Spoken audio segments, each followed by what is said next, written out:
Lembra quando Jesus estava no barco com os seus discípulos, que veio a tempestade, os seus discípulos desesperaram, o barco quase naufragando e Jesus estava dormindo lá no cantinho do barco.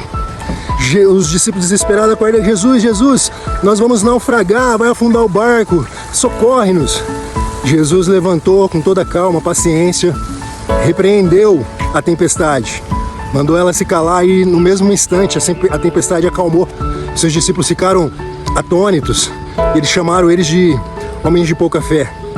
A tempestade vai vir, meu querido, queira você ou queira você não queira, vai vir essa tempestade.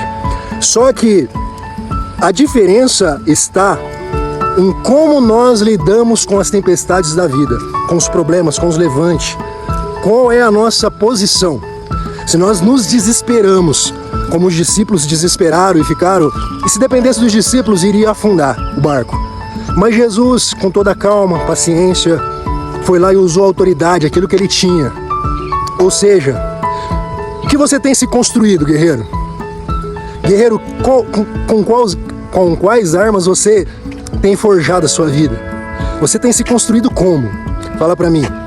Tudo isso, como nós lidamos com as situações, com os levantes, com as tempestades, tudo isso depende de como nós temos construído, como nós temos forjado a nossa vida, como nós temos lidado. Então, você tem que se forjar, guerreiro. Você tem que evoluir, crescer, querer ser mais, não ser orgulhoso, arrogante. Ninguém está falando dessas coisas patéticas. Estamos falando de se construir você mesmo, ser um guerreiro, um homem de verdade, sabe? Que nas situações saiba como lidar, ou seja, cuide do seu emocional, uma tecla que eu sempre bato. Você tem que estar forte, bem emocionalmente para lidar com as situações. E você só vai conseguir lidar com as situações com aquilo que você tem em você, aquilo que você construiu em você. Se você não construiu nada, você vai ficar igual os discípulos, desesperado.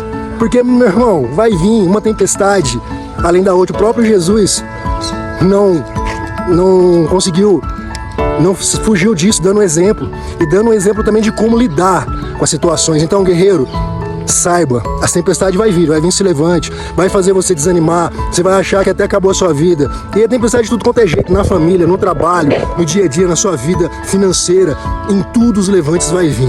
Mas você tem que estar pronto, preparado, se forjar para você conseguir lidar com os levantes, com as tempestades na sua vida. Beleza, guerreiro? Então, a dica de hoje: se forja, guerreiro. Seja o melhor em tudo que você for fazer. Seja o melhor na sua vida e faça a diferença. Você tem que fazer o que tem que ser feito, independente do que as pessoas vão falar, pensar, porque ninguém tá para te ajudar. Tem muitos que, ao invés de estender a mão para você, vai querer ver o seu fracasso, vai querer ver você lá embaixo. Então, não importa o que as pessoas falam de você não, mano, vai para cima. Construa o seu, foca em você, porque é aquilo que eu sempre falo. Se você não estiver bem com você mesmo, se você não se construir, você não vai estar bem para cuidar de outras pessoas, você não vai estar bem para construir o seu legado. Eu vou te falar, viu? Não vai ter ninguém para te ajudar, não. A maioria da vida é você contra você mesmo, é você ajudando a si mesmo. Então pega a visão, guerreiro, se construa, não dependa, não queira depender de ninguém. É você e Deus e mais ninguém, entendeu? Se construa, se forja, para que quando chegar o momento, para quando chegar a situação, quando chegar o levante na sua vida, você tenha capacidade para resolver, para ter calma, porque vai passar. Toda tempestade passa. Pode demorar alguns dias, algumas semanas, alguns meses, mas passa. E aí é o momento de você desfrutar, porque depois de uma tempestade te forja uma pessoa melhor e vem os bônus, vem as gratificações depois daquele levante, daquela tempestade. Beleza, guerreiro? Força e honra, tamo junto, viu?